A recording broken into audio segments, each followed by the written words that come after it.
Bueno, pues entonces vamos a empezar con este tema que es el DNA fetal.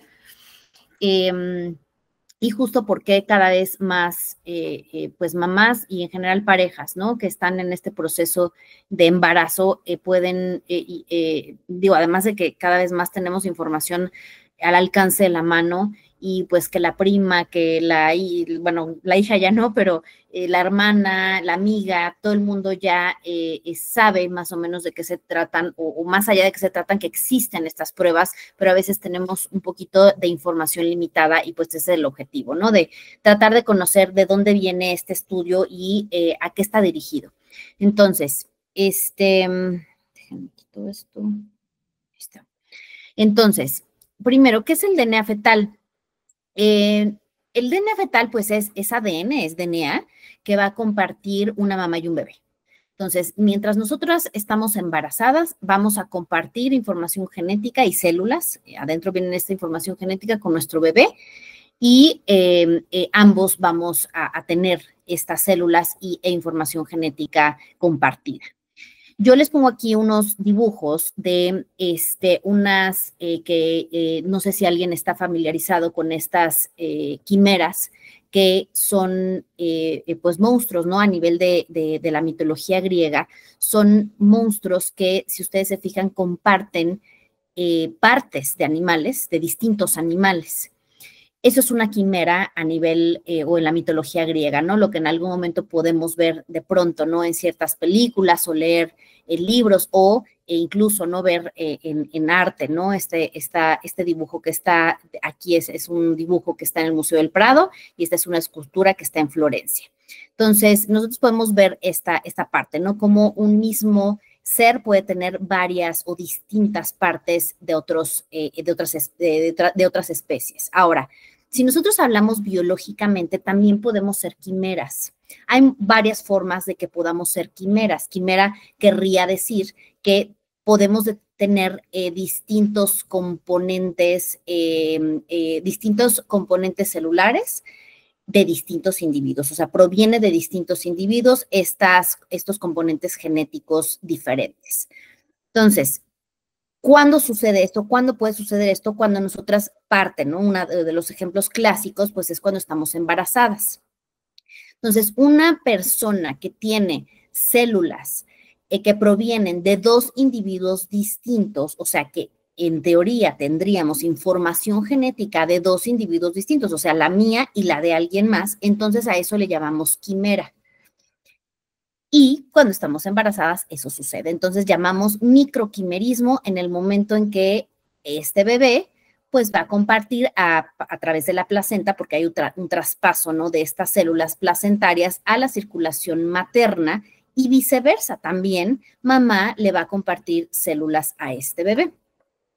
Y esto, bueno, pues ya está estudiado. A mí me gusta esta imagen en donde, si se fijan, esta persona está embarazada, tiene aquí incluso estos puntitos, ¿no? Que son células naranjitas que provienen de esta mamá.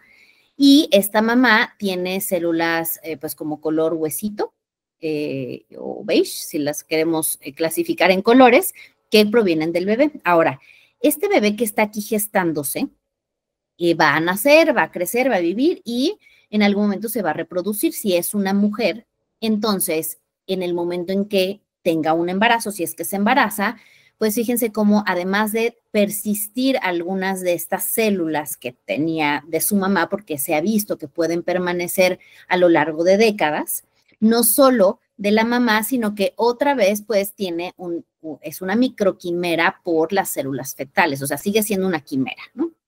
Y este bebé pues también tiene células de mamá. Está mucho más estudiado el microquimerismo que puede llegar a tener mamá en cuestión a pues ciertas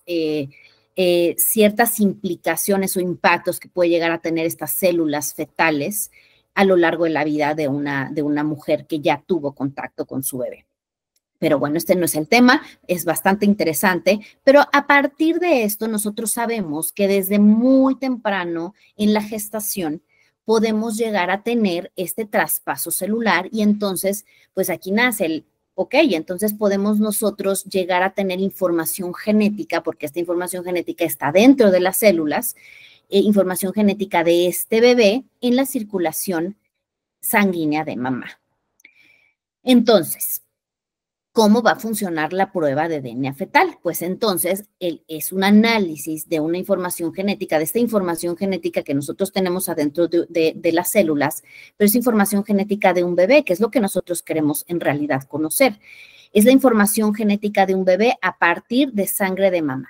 Y esto, naturalmente, va a ir dirigido a condiciones genéticas, que es lo principal que hoy en día nosotros queremos detectar o saber si pudiera haber alguna probabilidad de que mi bebé tenga alguna afección de este tipo. Condiciones genéticas las más frecuentes son las que principalmente vamos a analizar, aunque ahorita vamos a ver cómo podemos tener una extensión a otras condiciones que pueden tener menor frecuencia, pero que puede ser relevante en ciertos contextos que podamos analizar. Entonces, nuevamente, aquí tenemos a bebé, tiene su placenta, la placenta es la que va a compartir principalmente información genética en la circulación materna, entonces ustedes ven como estos fragmentos de ADN que están verdecitos, también circulan en sangre materna y bueno, mamá evidentemente pues va a tener mucho más fragmentos de su información genética porque tiene más células, ¿no? Entonces, bueno, esto habitualmente lo podemos realizar a partir de la semana 10 porque es donde se ha visto que podemos llegar a tener suficiente parte de lo que llamamos fracción fetal, ¿no? Que es la fracción o la proporción de esta información que podemos llegar a tener de bebé o de las células de la placenta en la circulación materna. Entonces, a medida que va avanzando el embarazo, pues vamos a tener una mayor proporción de estas células fetales y por consiguiente de la información genética. Entonces, podemos tener una buena proporción a partir de estas semanas y entonces simple y sencillamente se toma una muestra de mamá. Hay que considerar algunos aspectos, ¿no? Cuando estamos ofreciendo estas pruebas o cuando nos las vamos a realizar, si estamos tomando ciertos medicamentos, por ejemplo, anticoagulantes, puede disminuir esta fracción fetal. Ciertas enfermedades, por ejemplo, inmunológicas o cuando tenemos ciertas composiciones corporales con un incremento de grasa corporal puede disminuir fracción fetal. Entonces, sí hay que considerar algunas cuestiones cuando lo ofrezcamos y cuando estemos asesorando estas pruebas, ¿no? Porque no queremos que pues vaya a haber resultados que no sean o válidos o no obtener resultados, ¿no? Entonces, nada más hay que considerarlas y simple y sencillamente se toma una muestra de sangre, en realidad es bastante sencillo, no necesitamos ayuno, solo estas consideraciones que les comento y nada más.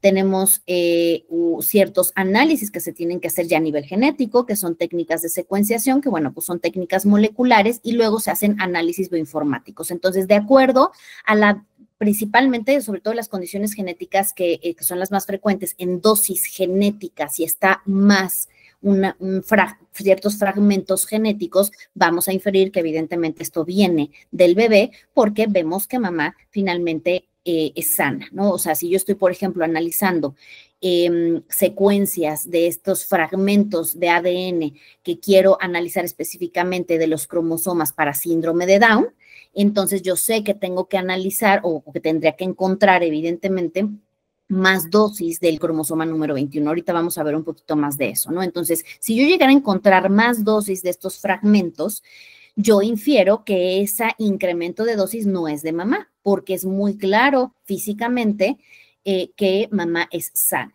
Hay que tener nada más cuidado con ciertas condiciones, pero así más o menos es como funciona esto, ¿no? A muy a grosso modo, y eso nos da una buena inferencia y perspectiva de qué tanto podemos nosotros pensar que este bebé tiene ciertas condiciones genéticas. Entonces, vamos a qué tipo de condiciones genéticas analizamos. Para esto tenemos que conocer, algunos conceptos básicos. Nosotros sabemos que el ADN, que pues vemos en las películas y que aprendimos en algún momento en nuestras clases de biología, este ADN es muy largo. El ADN mide alrededor de 2 metros Entonces, es muy largo, necesita empaquetarse para cubrir ciertas funciones y se tiene que, así como vemos aquí de forma un poquito sencilla, se empieza a enrollar, se empaqueta, se enrolla, se enrolla, se enrolla, se enrolla, se enrolla, así como, no sé si aquí conocieron los teléfonos antiguos, que a mí sí me tocaron, que tenían así como un enrollamiento, pues hagan de cuenta que se va enrollando así y forma estas estructuras que se llaman cromosomas. Esta información genética se encuentra en nuestras células, en las células que tienen núcleo celular. Van a estar empaquetados ahí. Bueno, están en su momento dispersos y en su momento empaquetados.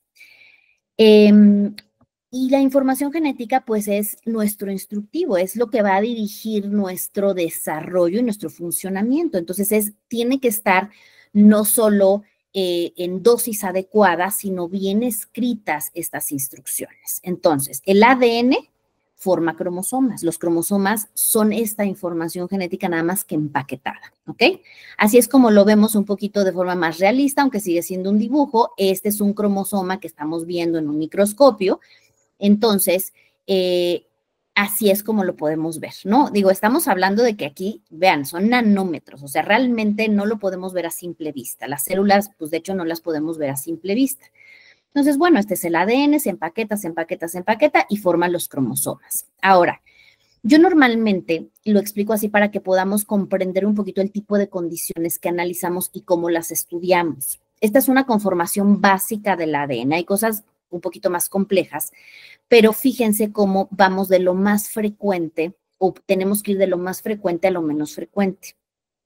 Las condiciones genéticas más frecuentes que tenemos, como el síndrome de Down, son condiciones de cromosomas, o sea, de esta estructura que nosotros vemos aquí, que es lo más empaquetado del ADN, ¿ok? Entonces, nosotros normalmente en genética siempre decimos o lo explicamos un poquito como si fueran libreros o libros. A mí me gusta explicarlo así. Los cromosomas son los libros. Imagínense que yo necesito tener libros completos, una cantidad determinada de libros que estén completos para estar bien, para ser sana. Sin embargo, estos libros, pues por más que yo los cuente y que estén en número adecuado, pues también tienen que tener el número de hojas adecuado. Yo no le puedo quitar hojas porque son instrucciones. Si le quito hojas de instrucciones, no voy a estar bien conformada y desarrollada. O sea, y lo mismo para la construcción de cualquier cosa. Si yo quiero construir esta computadora, necesito varios instructivos y que esos instructivos tengan sus hojas completas para seguir las instrucciones. Pero además, estos serían fragmentos de cromosomas. O sea, el libro sería el cromosoma completo, tiene que estar en número completo, pero también estos cromosomas, sus hojas, que serían fragmentos pequeñitos, tienen que estar completos, no pueden sobrar ni faltar porque ahí hay instrucciones, esas son las hojas. Pero además, si yo me pongo a leer estas hojas, por más que estén completas las hojas y completos los libros, tienen que estar bien escritos. Si hay letras o palabras sobrantes o faltantes o que estén mal escritas, entonces yo no voy a poder seguir la instrucción. Y estos son los genes. Los genes ya son las letritas. Estamos hablando de bioquímica cuando hablamos del ADN, pero para entenderlo un poquito mejor, es como si habláramos de estas letras que conforman una oración o una instrucción. ¿Ok? Entonces, vamos desde condiciones de genes, que son las menos frecuentes dentro de estas tres, condiciones de fragmentos de cromosomas que se ganan o se pierden, y condiciones, las más frecuentes de todas, y genéticamente hablando, que son las de cromosomas completos que se ganan o se pierden, ¿va? Ahora, ¿cuántos cromosomas tenemos nosotros? Todos nosotros tenemos que tener 46 cromosomas. Esto se da porque en el óvulo vienen 23 cromosomas y en el espermatozoide vienen 23 cromosomas. A la hora de fecundar, vamos a tener un potencial individuo de 46 cromosomas. A veces ocurren errores que pueden ocurrir al azar, en donde el óvulo se queda en vez de con 23, con 24 cromosomas o con menos, ¿no? Con 22 cromosomas. O el espermatozoide. Entonces, ya no tendríamos un individuo de 46 cromosomas, sino de 47 o de 45 o más o menos, ¿ok? Esto es muy importante que nosotros lo consideremos porque a veces pensamos que lo genético es hereditario y no todo lo genético es hereditario.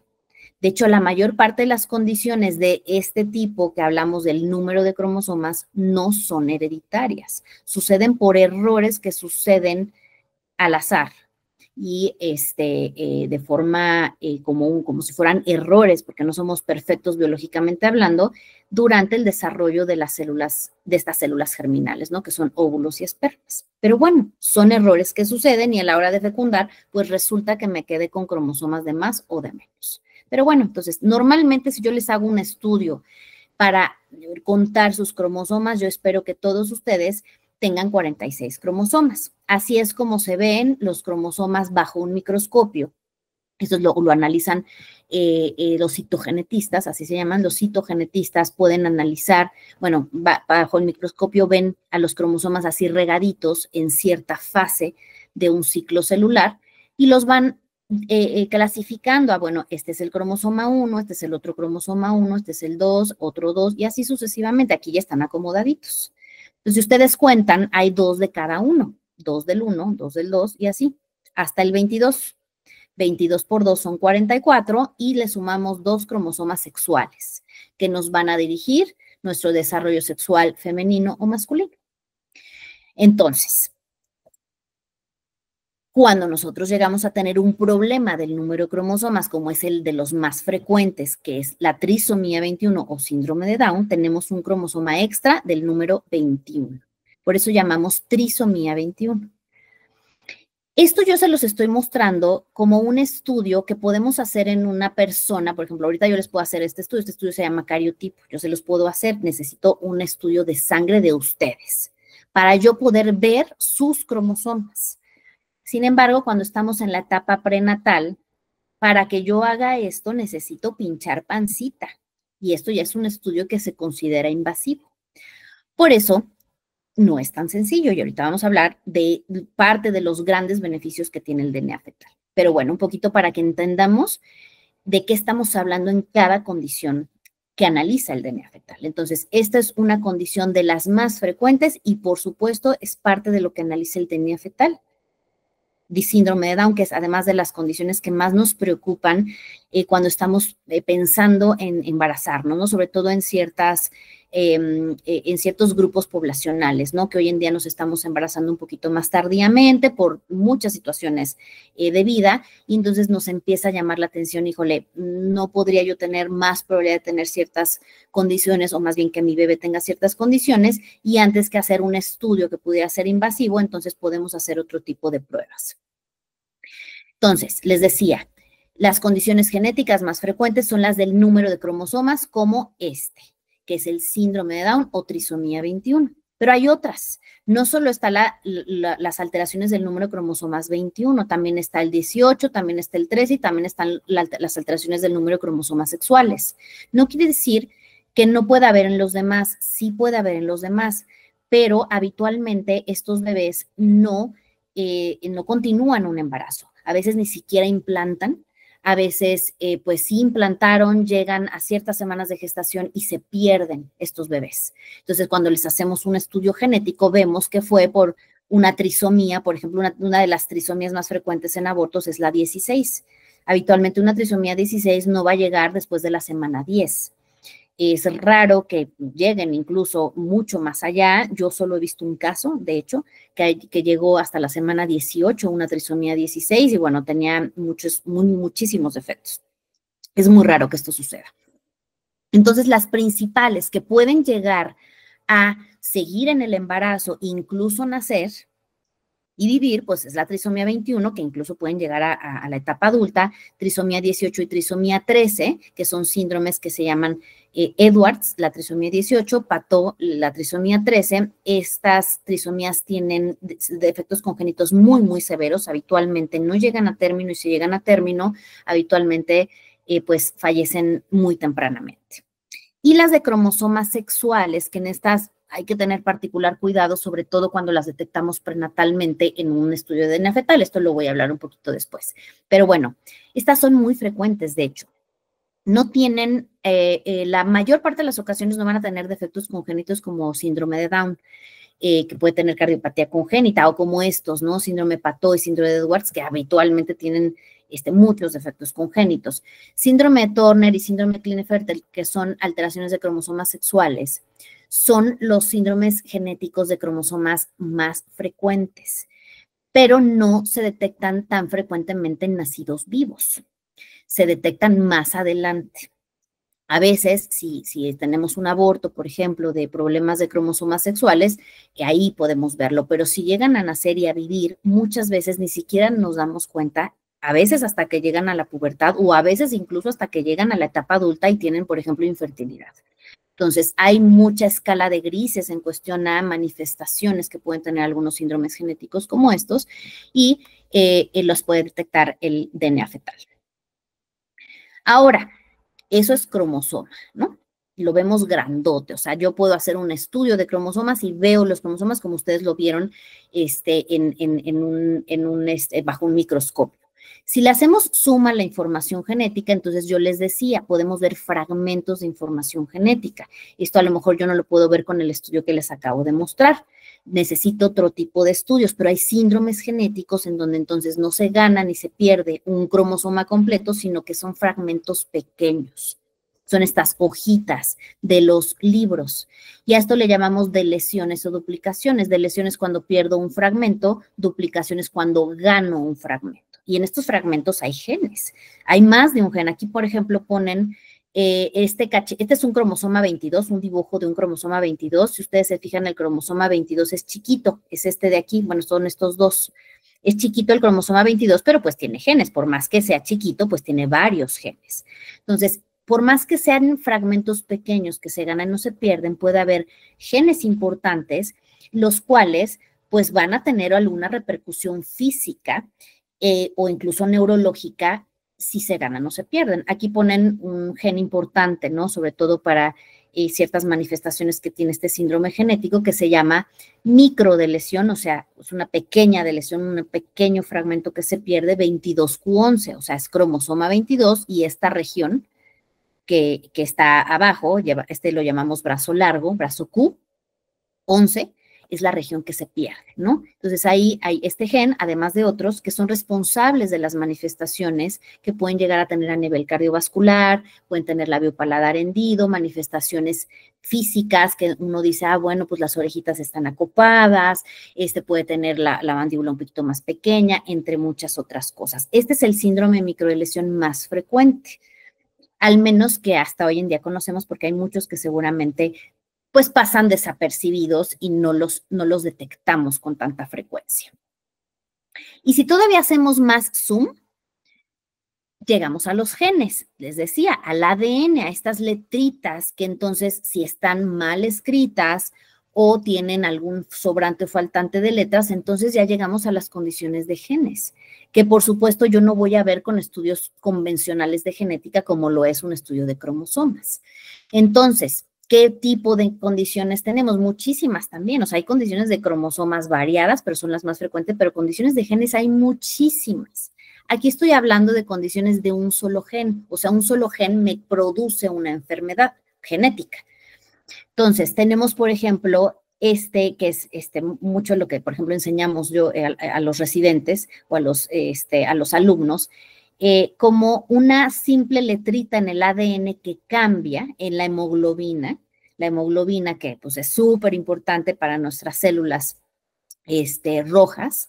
Entonces, fíjense, este es un eritrocito, es una célula roja, son nuestras células de la sangre y tiene que tener una estructura bien definida para pues, que cumpla sus funciones. Si esta célula no tiene esta conformación, sino que tiene esta conformación que le llamamos de Os, entonces no va a funcionar adecuadamente y además, como decimos, se va a hemolizar. Hagan de cuenta que esta célula se muere, se rompe.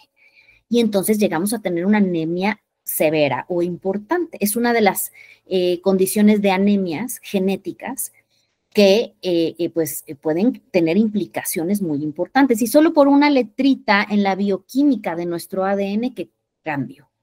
Y estas sí son hereditarias, a diferencia de las que vimos en las diapositivas pasadas, estos fragmentos de ADN que se ganan o se pierden, o cromosomas completos que se ganan o se pierden, La minoría son hereditarias, pueden llegar a ser en algunos contextos, pero la gran mayoría no lo son. Estas sí suelen ser hereditarias, hay que evaluar el caso, pero pueden ser hereditarias. Hay otras, ¿no? Por ejemplo, es una que se llama craneosinostosis, que es cráneo que no se desarrolla adecuadamente, entonces por eso podemos tener estas manifestaciones faciales y craneales. O los errores congénitos del metabolismo, seguramente ubican cuando les pinchan el taloncito a los bebés, cuando nacen, les hacen su tamiz neonatal o parte de los tamices neonatales, está el tamiz metabólico. Analiza, de acuerdo a su amplitud, condiciones genéticas del metabolismo, que son congénitas. Entonces, y son por variantes de un solo gen, ¿no? O de una sola letrita. En un solo gen puede variar una letrita y entonces ya puede haber una afección. Y les podría hablar de muchas condiciones genéticas, ¿no? Que existen. Son más raras, pero existen.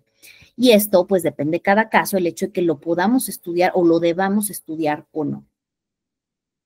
Ahora sí, ¿qué tipo de condiciones analiza ya después de ver todos estos conceptos? Pues analizamos en el DNA fetal, podemos analizar condiciones del número de cromosomas, sobre todo si tenemos uno más o uno de menos, condiciones genómicas. Genómicas, estoy hablando específicamente de los cromosomas, porque siguen siendo cromosomas, pero estos fragmentos pequeños de cromosomas de más o de menos, perdón, fragmentos de más o de menos. O sea, hablamos de dosis, ya sea cromosoma completo o fragmentos de cierto tamaño. Tampoco podemos ver cosas tan chiquititas, pero sí vemos al menos las más relevantes.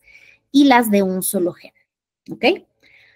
Analizamos condiciones genéticas de cromosomas, fragmentos de cromosomas y de un solo gen. Y una buena noticia es que yo les estaba explicando ahorita que todas estas condiciones, si yo tuviera a mi paciente aquí enfrente, o sea, no es un bebé, lo tengo aquí enfrente, pues yo necesitaría solicitar un tipo de estudio para condiciones de cromosomas, un tipo de estudio para condiciones genómicas, o sea, fragmentos, y otro tipo de estudio para condiciones monogénicas. No hay un solo estudio que me analice todo. No hay uno solo que me analice todo lo que yo quisiera estudiar. Aquí en el DNA fetal podemos tener en un solo estudio mucha información de estas condiciones. Ese es algo muy bueno, sobre todo si tengo necesidad de hacerlo, porque a lo mejor tengo antecedentes que me dicen, oye, pues tiene aquí antecedentes de tales enfermedades monogénicas, y entonces, pero además, pues sí quisiera estudiar porque tiene edad, no sé, de 38 años, entonces necesito hacer quién sabe cuántos pinchazos y quién sabe cuántos. No, tenemos en el DNA fetal, podemos explorar este tipo de condiciones si es necesario y bueno, evidentemente si lo analizan, ¿no? Porque no vamos a analizar todas las condiciones genéticas habidas y por haber, pero sí tenemos posibilidad al menos de las más relevantes. Entonces, fíjense, estas son el tipo de pruebas prenatal. Ahora, ahorita vamos a esto de no invasivo, porque es importante especificarlo, pero estos son el tipo de pruebas que nosotros habitualmente podemos hacer con el DNA fetal, ¿no?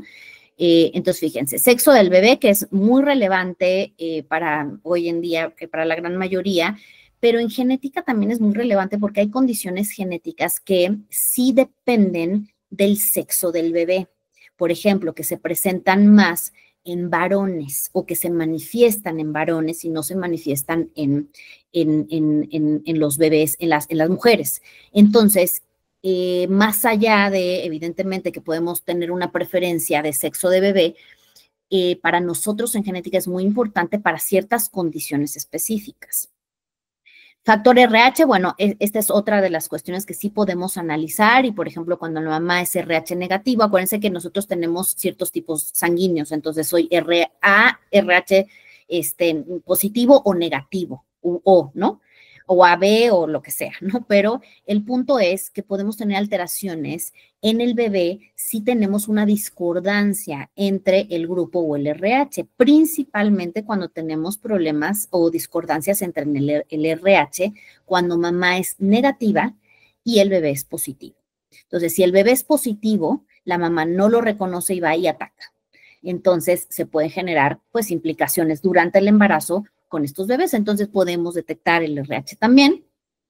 Y hablando ya específicamente de condiciones genéticas, pues de las que les he hablado, ¿no? Que son de las más frecuentes. Trisomía 21, que es síndrome de Down, trisomía 18 y 13, que son las que pueden llegar a gestarse, llegar a término e incluso nacer y vivir. Detectamos otras, de hecho, bueno, las anomalías de cromosomas sexuales, que les digo que son de las más frecuentes. Todos los cromosomas los podríamos incluso evaluar si es la necesidad que tenemos. Y microdeleciones. Microdeleciones aquí ponen cierto tamaño de microdeleciones, que es muy importante porque la mayoría de las microdeleciones, al menos las comunes como la 22q11, es importante que las podamos detectar si yo necesito ir dirigido a detectar este tipo de condiciones o si es mi deseo, ¿no? Analizar sabiendo que es la microdeleción más frecuente. Entonces, las más frecuentes las tenemos las que le siguen en frecuencia, que son las microlesiones más frecuentes y enfermedades monogénicas, que aquí ponen enfermedades genéticas heredadas y genéticas de novo, porque no todas las condiciones monogénicas van a ser heredadas, siempre hay un primer caso en la familia. Entonces, aquí es donde vienen casos específicos, ¿no? Tenemos antecedentes de algo en particular que queramos analizar, bueno, entonces conviene hacer una prueba que sea más completa y que llegue a analizar este tipo de condiciones. O tenemos contextos en el que incrementa la probabilidad de tener enfermedades genéticas de novo, por ejemplo, la edad paterna avanzada. La edad paterna avanzada también tiene un incremento de riesgo, sobre todo más que aunque sí también para cromosomas, pero también incrementa para las monogénicas. Entonces, a lo mejor puede valer la pena en ciertos contextos que tengamos una prueba más completa. Entonces, básica, analiza lo más frecuente. Intermedias, podemos ampliarla un poquito más, incluso podemos llegar a tener de las más frecuentes como la 22q11 y ya las más avanzadas, entonces podemos llegar a tener análisis de condiciones de un solo gen, de acuerdo a los antecedentes. Entonces, yo les decía, ¿por qué es importante especificar que son pruebas no invasivas? Porque esto, recordando lo que hablábamos en un inicio, se hace en sangre de mamá. Y esto tiene ciertas implicaciones en cuestión a lo que nosotros tenemos que, a los escenarios a los que les vamos a presentar a quienes ofrezcamos este tipo de pruebas o si nosotros los vamos a practicar en nosotras mismas, sobre todo por los alcances que puede llegar a tener esta prueba o las limitaciones que puede llegar a tener esta prueba y que no nos salgamos con sorpresas o de pronto alguien nos diga, híjole, pero es que no me habías dicho esto. Entonces, es una prueba de tamiz. ¿Qué quiere decir una prueba de tamiz? Un tamiz es un filtro. Nosotros filtramos, siempre que estamos viendo pacientes, filtramos, detectamos factores de riesgo y decimos, este paciente puede tener factores de riesgo para tal enfermedad o para tal condición. Entonces, ya que yo tamicé y establecí mi riesgo o el riesgo que tiene esta paciente en particular, entonces defino o decido qué tipo de pruebas vamos a realizar más profundas.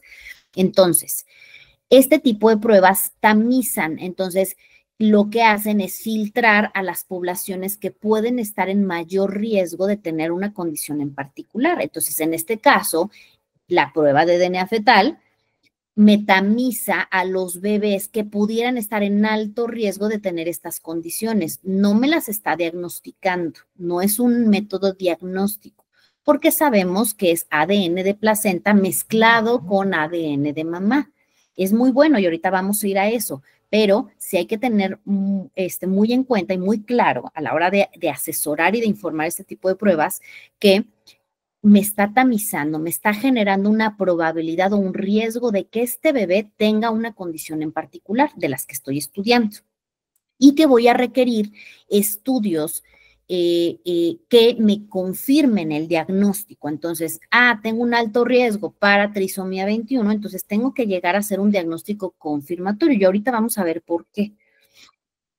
Entonces, tamices tenemos muchísimos, específicamente hablando para condiciones genéticas durante el embarazo, tenemos, por ejemplo, los marcadores por ultrasonido. Entonces, Si alguien de ustedes aquí ha estado embarazada y ya se hizo en algún momento su primer ultrasonido, que muchos mal le llaman, a mí me choca que le digan ultrasonido genético porque no es un ultrasonido genético, no evalúa información genética. El DNA fetal sí evalúa información genética, el ultrasonido no evalúa información genética, pero evalúa la estructura de un bebé, evalúa marcadores como el huesito nasal, translucencia nucal, varias cosas del bebé que me pueden hacer sospechar o me pueden generar una alta sospecha de X síndrome específico, como lo puede ser el síndrome de Down.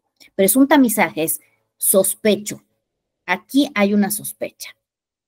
Marcadores bioquímicos que también son en sangre de mamá y el DNA fetal o placentario me generan riesgos, probabilidades. Entonces, ante esta probabilidad yo tengo que hacer una confirmación. La gran diferencia con los tamizajes que se hacen a nivel poblacional, por ejemplo, de diabetes, pues yo ya tamicé y luego le voy a hacer una prueba confirmatoria que también es en sangre. Pero aquí pues lo que nos da un poquito de miedito es que prenatalmente conlleva procedimientos invasivos.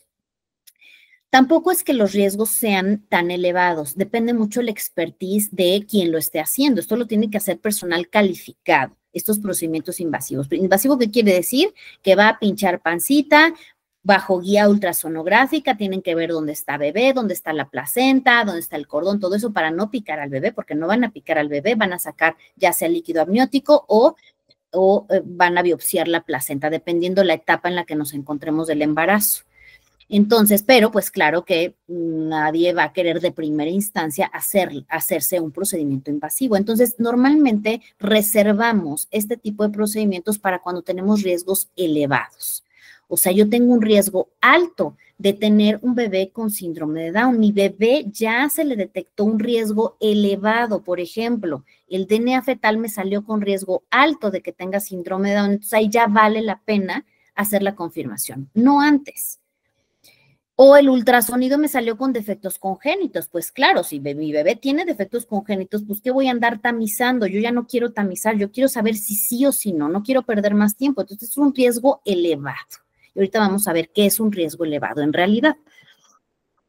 Fíjense, aquí tenemos algunas comparativas entre tamizajes prenatales. Estoy hablando específicamente de este tipo de tamizajes. Aquí pongo, ojo, un tamiz no excluye la realización de otros tipos de tamizajes. No es recomendable estar haciendo tamiz tras tamiz, no sé si lo dije bien, pero bueno, no se recomienda estar haciendo tamices en abundancia. O sea, si yo ya hice un buen tamizaje, para ciertas condiciones no es necesario que yo haga otro tamizaje para las mismas condiciones. Pero hablando estrictamente del ultrasonido, el ultrasonido no lo vamos a poder reemplazar con el ADN fetal. Por ahí alguna vez leí un artículo hace algunos años que me dejó así casi que perpleja porque decía que probablemente el DNA fetal iba a llegar a reemplazar el ultrasonido y eso no va a ser posible nunca. ¿Por qué? Porque el ultrasonido me puede ver la estructura de un bebé, el DNA fetal no me va a ver la estructura de un bebé. Si ustedes se fijan, es más, un estudio genético como el de los cromosomas, no me está viendo la estructura de un bebé, me está viendo cromosoma. No me está viendo los ojitos, no me está viendo el corazón, no me está viendo los riñones, me está viendo cromosomas. Entonces, en realidad, uno no excluye al otro, son complementarios.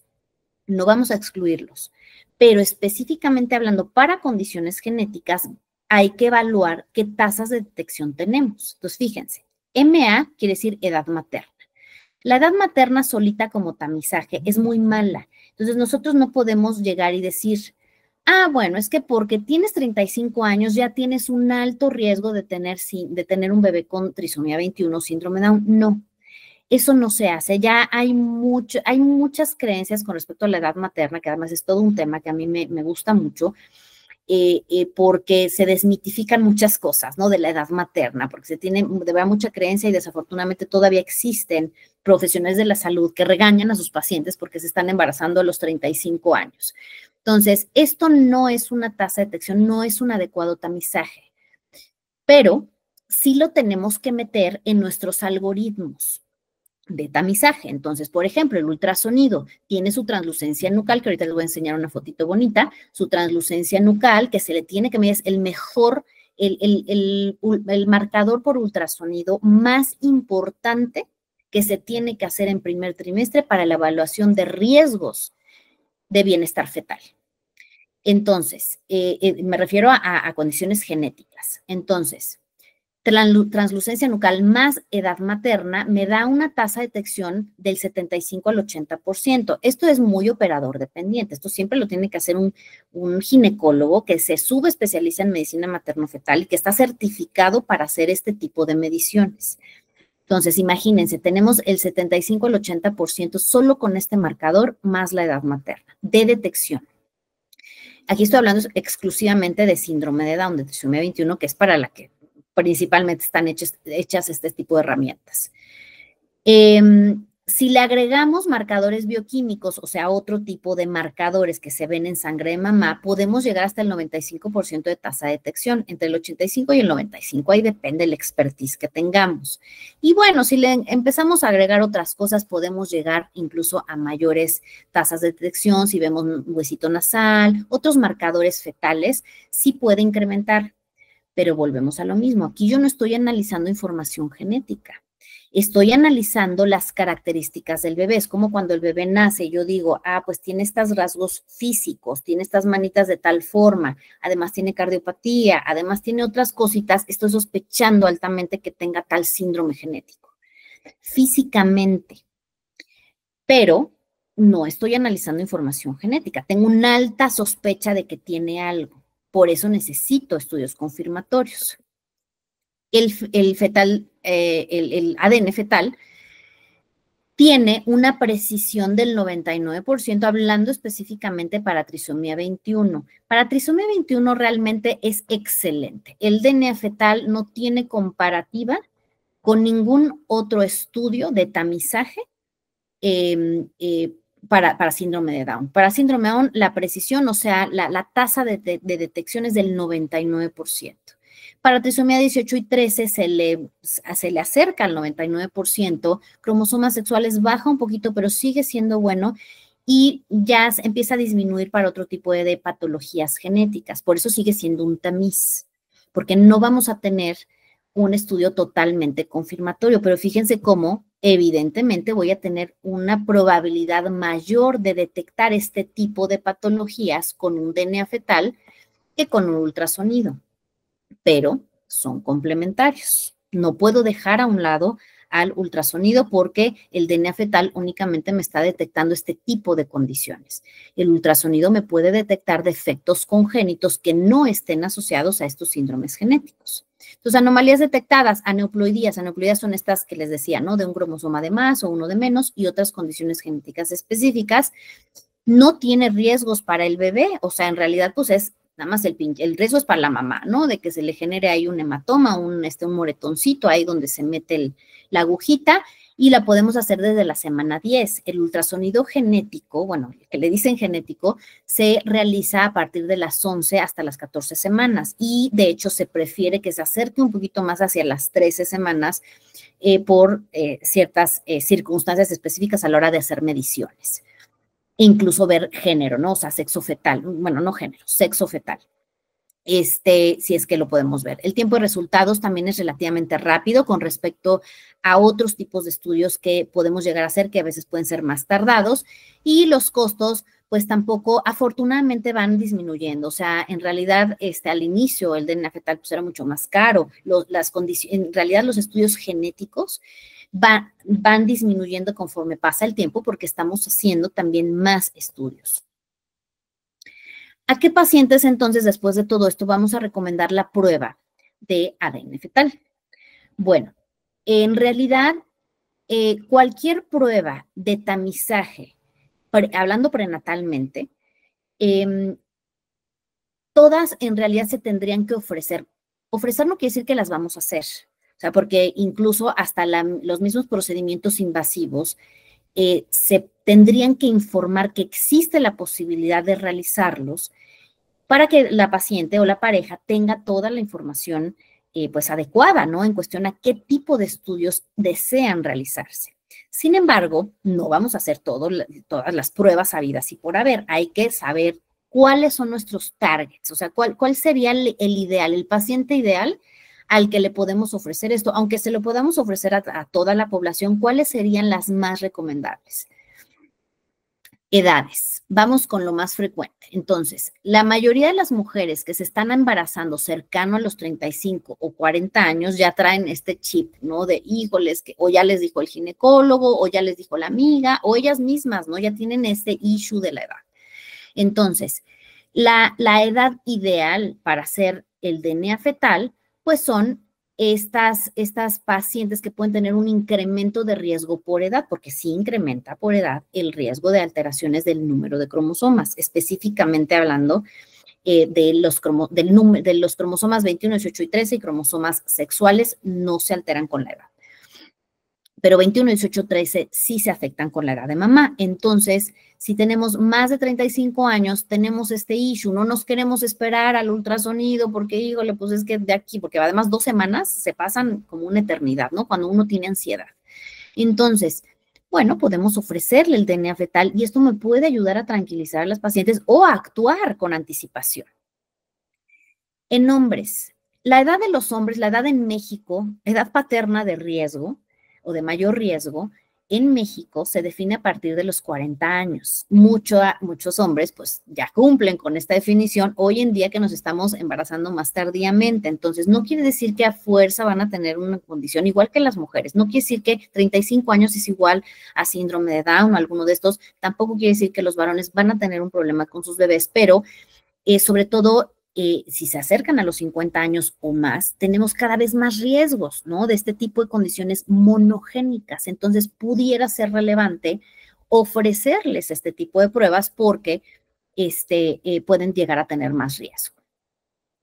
Otros escenarios, riesgos por ultrasonido primer trimestre, idealmente riesgos intermedios. Ahorita les voy a decir por qué es el target ideal y no cuando tenemos altos riesgos. Ya hablamos un poquito de eso. Para condiciones de cromosomas. Entonces, lo que nosotros evaluamos habitualmente en un ultrasonido son condiciones de cromosomas, porque son las más frecuentes. Entonces, si un bebé tiene defectos congénitos, lo primero que pensamos es que puede tener condiciones de cromosomas, no de genes, porque son menos frecuentes. Depende del tipo de defectos congénitos. Entonces, si un bebé tiene riesgos intermedios, ahorita vamos a ver a lo que se refiere esto de riesgos intermedios, es el target ideal para un DNA fetal. Igual que en la edad materna, estamos hablando de edades de riesgo intermedio, no de riesgo alto. Un riesgo alto es una mujer que tiene pues más de 40 años. Este es un riesgo alto. Antecedentes personales o familiares. Entonces, ahí sí, cuando estamos hablando ya de condiciones hereditarias que yo ya conozco que tengo o que alguien en mi familia tiene, entonces yo ya voy mucho más dirigida. Entonces, yo ya puedo ir, fíjate que yo tengo tal condición de cromosomas o tal condición de genes. Entonces, vamos a ver, esta prueba analiza estas condiciones. Claro, bueno, no me quiero esperar a hacerme un diagnóstico invasivo o no me quiero esperar a ver un ultrasonido. Desde la semana 10 lo puedo realizar.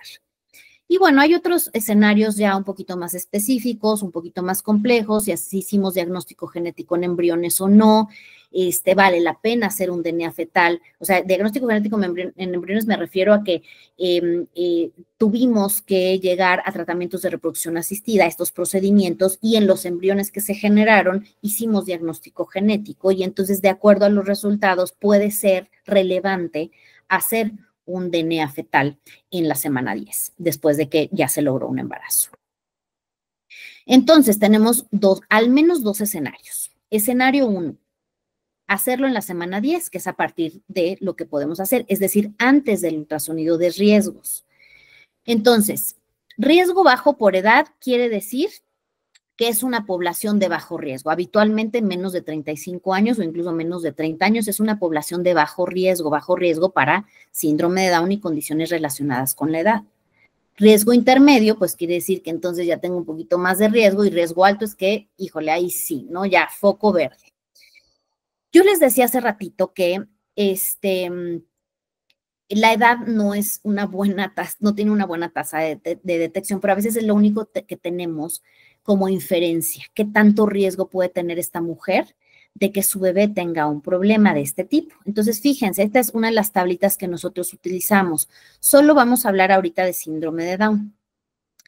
Fíjense, esta es 35 años. 35 años, si estuviéramos embarazadas, en primer trimestre, una mujer de 35 años tiene una probabilidad de 1 en 230 de tener un bebé con síndrome de Down. ¿Esto qué quiere decir? 1 de cada 230 mujeres de 35 años, solo una tiene a su bebé en primer trimestre con síndrome de Down. Si es segundo trimestre, tiene la probabilidad de 1 en 310 y si ha nacido vivo, es de 1 en 400. ¿Sí estoy bien? 1 en 403. ¿Sí estoy? Sí estoy en 403. ¿Esto por qué va disminuyendo conforme pasa la edad gestacional? Porque muchos de estos se van perdiendo en el camino. O sea, no todos los bebés con síndrome de Down sobreviven. Y lo mismo pasa con otras condiciones genéticas. Entonces, son mucho más frecuentes a inicio del embarazo porque pueden perderse más frecuentemente en etapas más tempranas. Entonces, fíjense, ¿realmente esto es un riesgo alto? Pues yo creo que depende a quién le preguntemos, ¿no? Pero nosotros en genética, un riesgo alto, así de forma muy, muy general, porque también es complejo el establecer puntos de corte, lo establecemos a partir de 1 en 100. O sea, una mujer que tiene un riesgo de 1 en 80 o 1 en 50 puede tener un riesgo alto. O sea, ya es una clasificación de riesgo alto.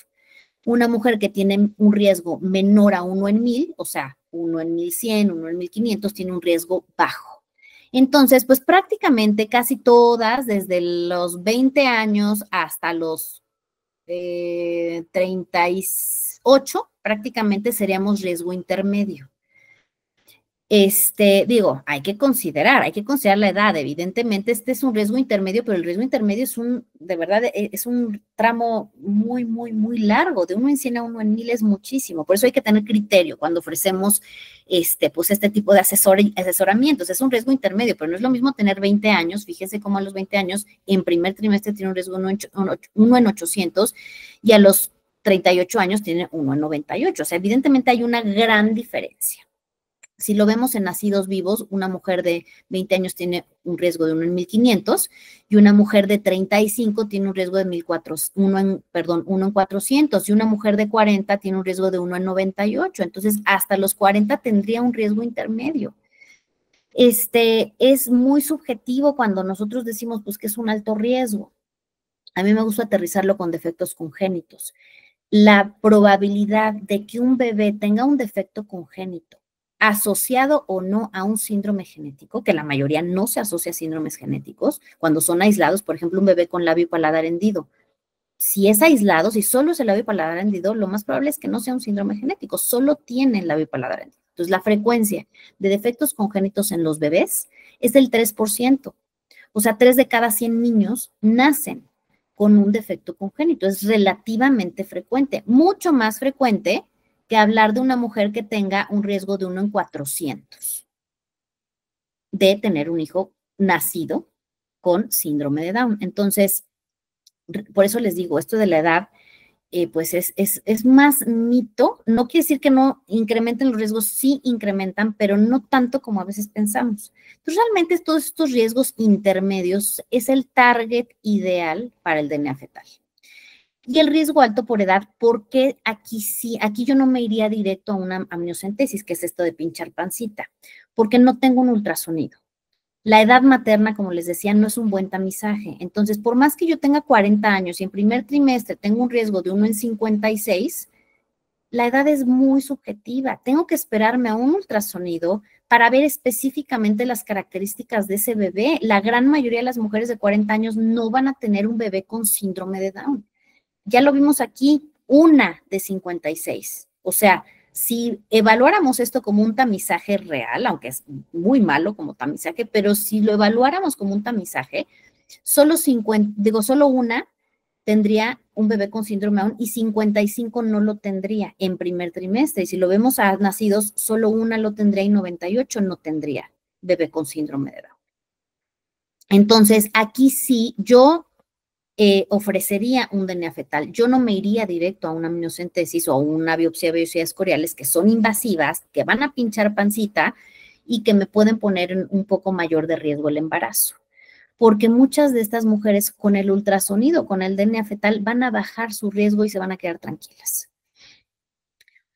El otro escenario, que también es en semana 10 antes del ultrasonido, son por antecedentes. Entonces, parejas o mujeres que pueden estar con cierta ansiedad porque dicen, híjole, es que he tenido abortos previos que ya me han diagnosticado, o bebés nacidos que ya me han diagnosticado con aneuploidías, o sea, con problemas de estos cromosomas. A lo mejor ya tuve un bebé con síndrome de Down y entonces, híjole, me da todo, aunque no sea hereditario, yo la verdad es que, híjole, me siento con mucha preocupación, no me quiero esperar a la semana 12 o 13 a hacerme ultrasonido.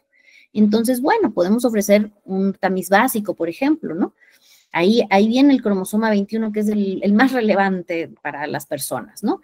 O que tengamos los que llamamos rearreglos cromosómicos en alguno de los miembros de la pareja. Entonces, alguno, ya sea mi pareja o yo, tenemos ahí algún cromosoma pegadito con otro. A mí no me genera problemas, pero sí puede generar alteración de dosis en los bebés. Y entonces, yo ya sé que puedo tener ese riesgo.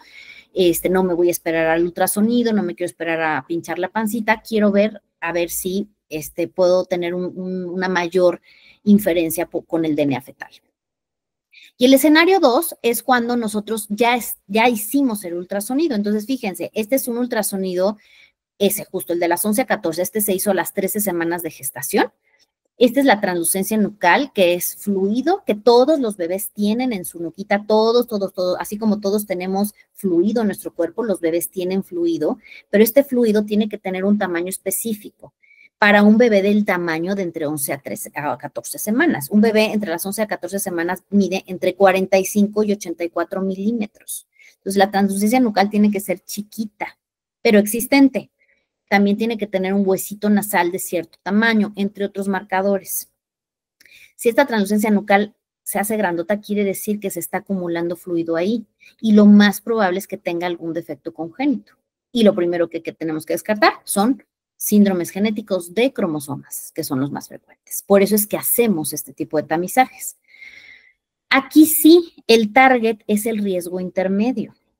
Entonces, fíjense, este algoritmo lo hicimos en el Instituto Nacional de Perinatología hace algunos años, que realmente pues es lo que se recomienda hoy en día, ¿no? Entonces, llegamos al ultrasonido primer trimestre, se toma en cuenta la edad materna, se mide la translucencia nucal de este bebé y entonces si sale en riesgo bajo, no hay necesidad de hacer DNA fetal, no porque no se pueda hacer, se puede realizar, claro que perfectamente se puede realizar, pero muchas de las pacientes ya con este ultrasonido se quedan muy tranquilas y dicen, bueno, pues ya no es necesario en realidad, o sea, no es indicativo. Y entonces seguimos con ultrasonido estructural del segundo trimestre, el control prenatal normal. Ahora, si hacemos el DNA fetal después de un ultrasonido, o sea, ya un tamizaje que hicimos, viendo al bebé, translucencia nucal, huesito nasal, bla, bla, bla, tenemos bajo riesgo y hacemos un DNA fetal, solo hay que tener cuidado con los positivos, porque si nos sale positivo ante un ultrasonido normal, hay que evaluar si puede ser un falso positivo o no. Por eso tenemos que ir a confirmar, porque no sabemos, es placenta lo que estamos analizando. La placenta no siempre corresponde a la información genética de bebé, o sea, puede haber ese pequeñito porcentaje de células que tengan una composición genética distinta y entonces nos enfrentamos a los falsos positivos, o sea, es un positivo que no es positivo. Por eso tenemos que ir a hacer un diagnóstico invasivo, porque imagínense que no sea realmente positivo. Por eso es importante siempre tener en cuenta a qué población se lo estoy haciendo. A una población de bajo riesgo, después de un ultrasonido, entonces, híjole, pues sí, es súper importante porque es un método de tamizaje el que estoy haciendo. Y por ultrasonido todo se ve bien.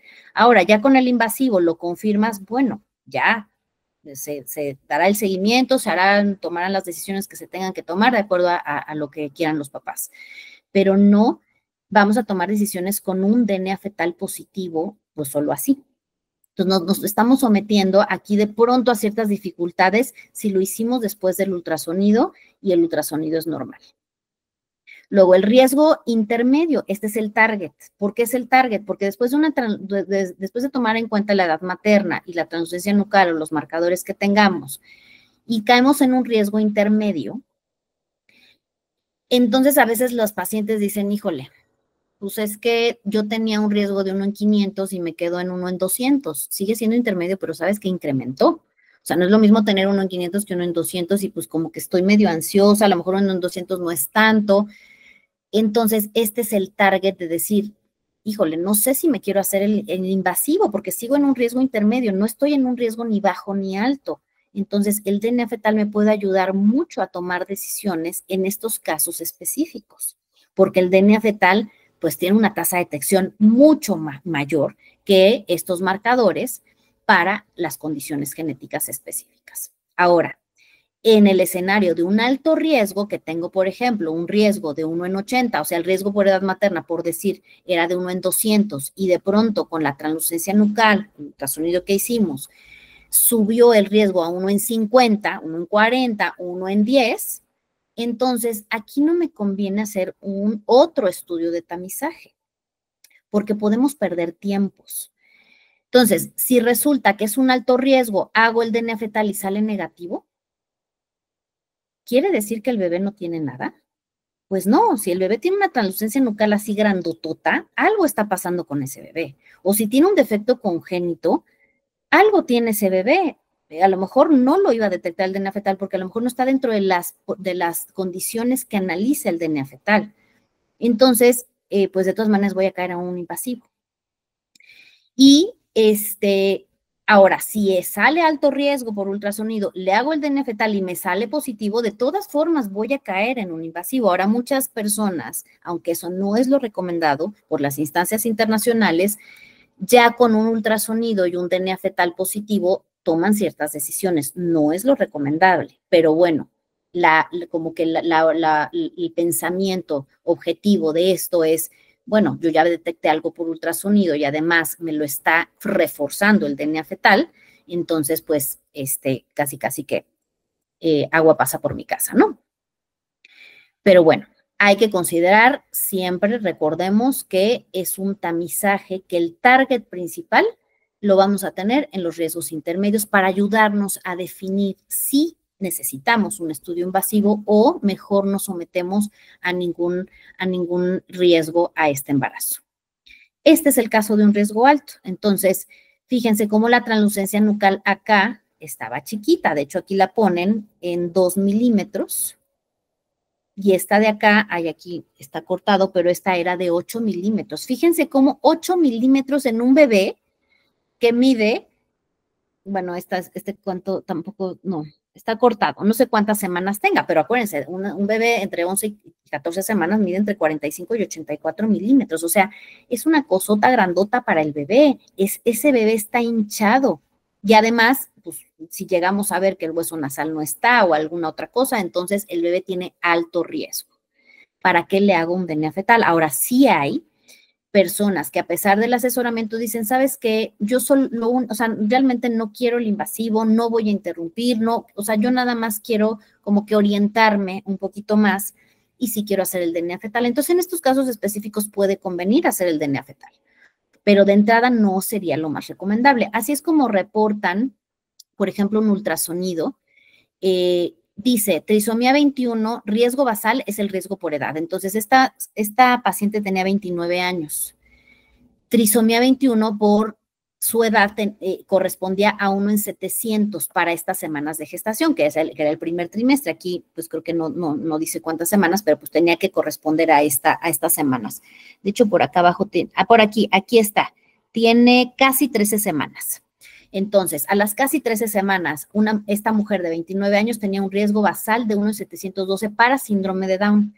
Y el riesgo ajustado por translucencia nucal le quedó en 1 en 21, o sea, una de cada 21 mujeres de 29 años y de a las casi 13 semanas con un bebé con esta translucencia nucal corresponde a un bebé con síndrome de Down.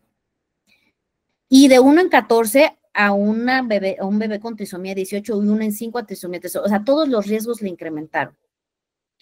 Entonces, si esta mujer no quisiera un estudio invasivo, porque de cualquier forma, lo único que quiere es como que tantear un poquito a ver de dónde viene, a ver si el DNA fetal me da una información, entonces le hacemos el DNA fetal, que puede ser el básico, y aquí podemos detectar cualquiera de estas tres alteraciones. Podríamos ver, pues sí, fíjate que me salió una alta probabilidad de que tenga trisomía 21 y tiene una tasa de detección del 99% del DNA fetal, entonces pues prácticamente es un hecho, ¿no? Pero la pareja o la paciente no quiere hacerse estudio invasivo. Entonces, redondeando, si sale bajo riesgo, quiere decir que mi bebé o el bebé a quien se lo ofrecimos está sano. No quiere decir que está sano completamente, pero nos podemos quedar muy tranquilos para las condiciones que estamos analizando, que son las más frecuentes. Entonces, al menos esto de verdad, sobre todo para las pacientes, es muy tranquilizante, en realidad, sobre todo cuando estamos con esta ansiedad, que tenemos ciertos contextos específicos, sobre todo por edad, por antecedentes, ese tipo de cuestiones, las deja muy tranquilas. No es al 100%, esto sí tenemos que siempre especificarlo antes de hacer la prueba para que tengan, porque desafortunadamente, pues, sobre todo a genética, nos llegan estos casos en donde, pues, no se tuvo un asesoramiento adecuado y entonces de pronto llega la mujer, pero pues el DNA fetal me había salido normal y pues resulta que sí tenía un problema.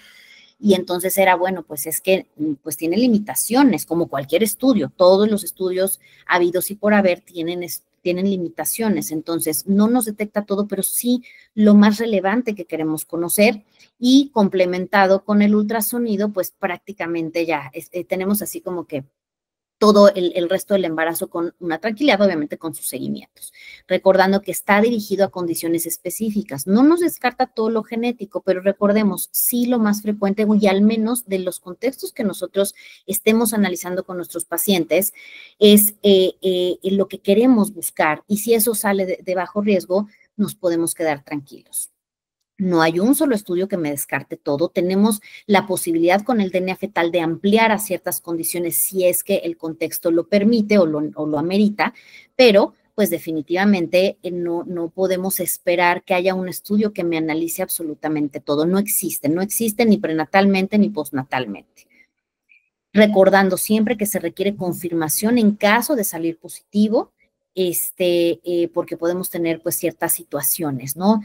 Problemas con la placenta, condiciones maternas que nos pueden salir, alteraciones en el DNA fetal y no es un problema del bebé, es un problema pues más bien de la mamá. Entonces, siempre reforzar que es tamizaje. Aquí les dejo esta parte que siempre, pues nosotros en genética tenemos que hablar un poquito de bioética. Es muy importante porque cada vez avanzamos más en las pruebas genéticas y cada vez tenemos más información y es tanta información que a veces no alcanzamos a dimensionar que pueden existir ciertas implicaciones de que estemos analizando sin asesorar a los pacientes. Entonces, fíjense este artículo que es del 2024, justo se estudió la experiencia de los pacientes al hacerse esta prueba de DNA fetal. Y una de las principales conclusiones a las que llegaron es que había un consentimiento informado muy limitado y que esto evidentemente limita las decisiones que pueden tomar los pacientes, porque acuérdense que todo esto lo va a decidir el paciente o yo en el momento en que me toque. ¿Cómo puedo decidir hacerme una prueba o no hacerla o sus implicaciones si no conozco sus alcances y limitaciones? Entonces, sí hay cada vez más, y no solo para el DNA fetal, hay para muchísimas pruebas que analizan mucha información, se tienen muchos aspectos bioéticos a analizar. Entonces, yo lo que les quiero dejar y recalcar, muy importante, y que esté muy claro, es que nosotros tenemos que tener la información muy clara de lo que estamos ofreciendo. Y los pacientes tienen que tener información muy clara de lo que les estamos ofreciendo. Entonces, siempre tenemos que dar las informaciones sobre alcances y limitaciones. ¿Qué alcances tiene mi prueba? Es muy buena en esto. A lo mejor si quiero detectar si mi bebé tiene una cariopatía congénita, el DNA fetal no me va a servir para eso. Para eso está el ultrasonido, por ejemplo. Pero el DNA fetal no me va a servir para defectos congénitos aislados, me va a servir para ciertos síndromes genéticos. Es muy bueno para eso. Tiene limitaciones, por supuesto, como todo estudio. ¿Qué patologías estamos estudiando? qué hallazgos podemos llegar a tener, porque podemos tener implicaciones no esperadas. Aquí pongo este ejemplo, que es un ejemplo de alteración del número de cromosomas sexuales. Es un síndrome que se llama síndrome de Klinefelter. Y este síndrome lo pongo en particular porque ya me han tocado un par de casos que de verdad me dolieron un poquito en el corazón, porque estos pacientes no tienen defectos congénitos, o sea, me refiero a no tienen cardiopatías, no tienen discapacidad intelectual, no tienen alteraciones del desarrollo, tienen alteraciones o pueden llegar a tener alteraciones del desarrollo sexual, en el sentido de que a lo mejor las manifestaciones cuando llegan a la pubertad no son las ideales, la mayoría incluso puede llegar a la adultez sin mayores problemas y lo más que pueden llegar a presentar es infertilidad. De hecho, la gran mayoría seguramente no está detectado y nos llegan a las clínicas de reproducción y nos damos cuenta que tienen infertilidad. No quiere decir que sea un problema menor, no quiero minimizar a la infertilidad, hoy en el Día de la Fertilidad, por cierto. No quiero minimizar que sea una condición, pero imagínense que estamos interrumpiendo embarazos por hallazgos prenatales que antes no se detectaban, porque el ultrasonido no detecta a un bebé con este síndrome. No hay defectos cardíacos, no hay defectos evidentes. Más bien los estamos detectando por DNA fetal, por eso hay que tener cuidado, les decía al inicio, hay que tener cuidado con ciertas patologías, sobre todo al asesorarlas si salen positivas. ¿Qué implicaciones no esperadas tiene la paciente? Porque la paciente solo conoce síndrome de Down.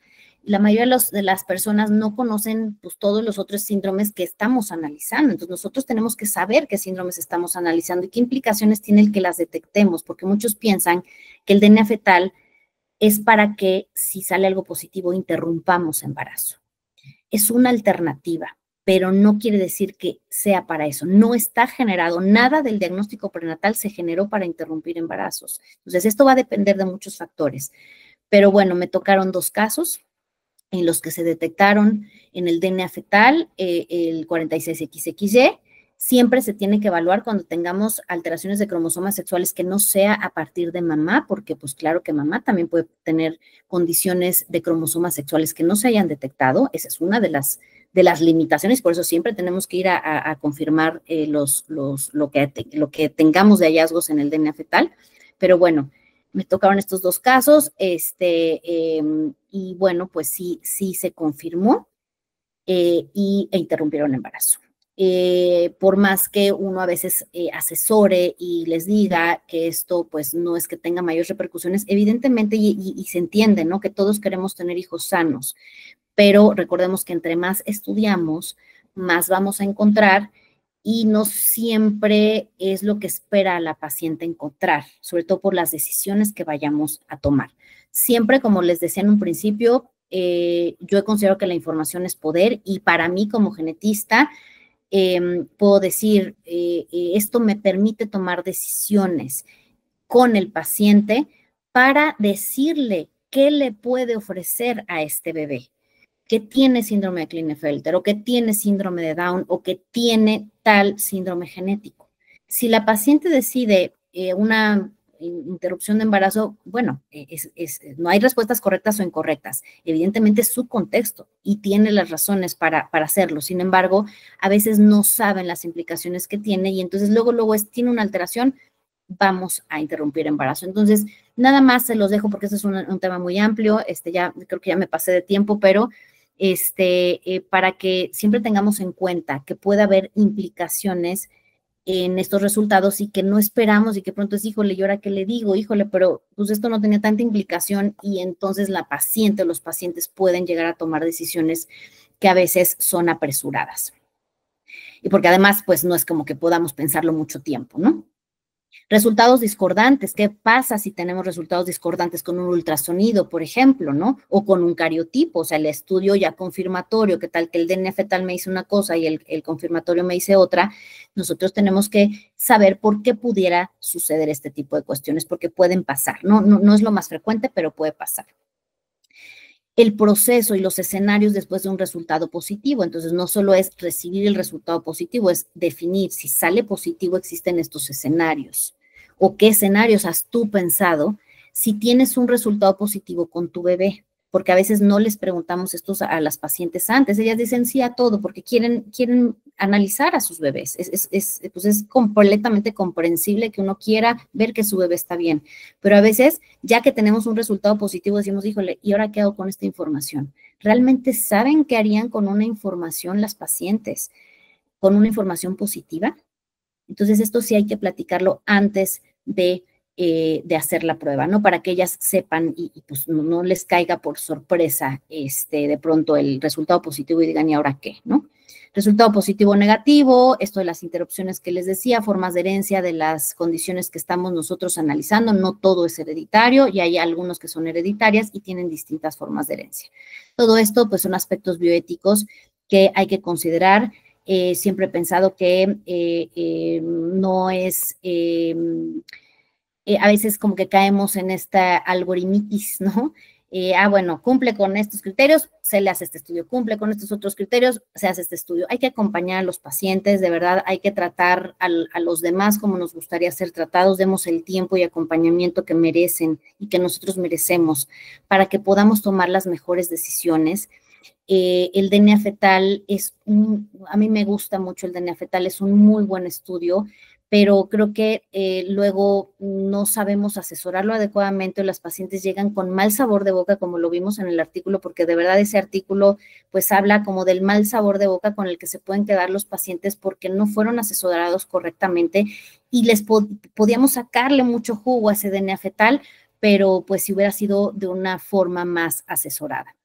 Siempre hay que preguntarnos si sabemos las razones reales por las que los pacientes o nosotros estamos haciendo estudios prenatales, que no nos perdamos en el camino de los algoritmos. Si le estamos ofreciendo el DNA fetal es porque tiene un beneficio para ellas y sabemos todos los escenarios en que pueden caer y las vamos a acompañar en el proceso.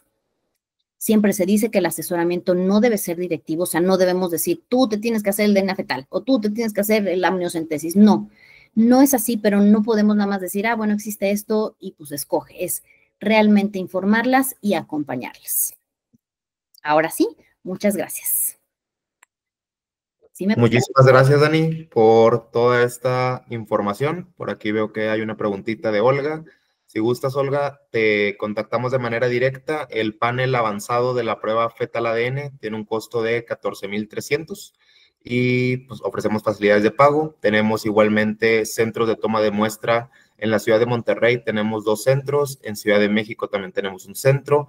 Puebla, Tijuana y también en Guadalajara. Y además de eso, pues tenemos, ahora sí que podemos manejar logísticas de envío, donde también podemos facilitar el donde puedan asistir para realizar lo que es la toma de muestra.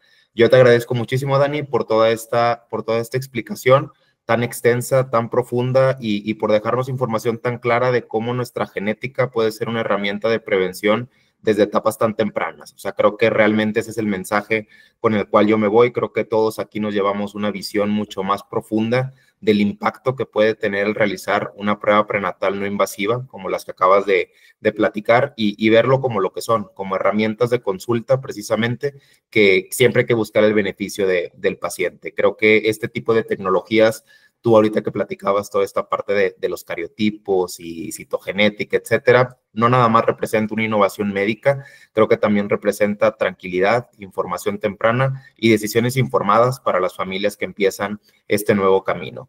Me gustaría cerrar contigo con 2 preguntitas nada más, y estas son un poquito más para nosotros como Nutri ADN Fetal ADN, cómo podemos seguir pues llevando esto a más personas.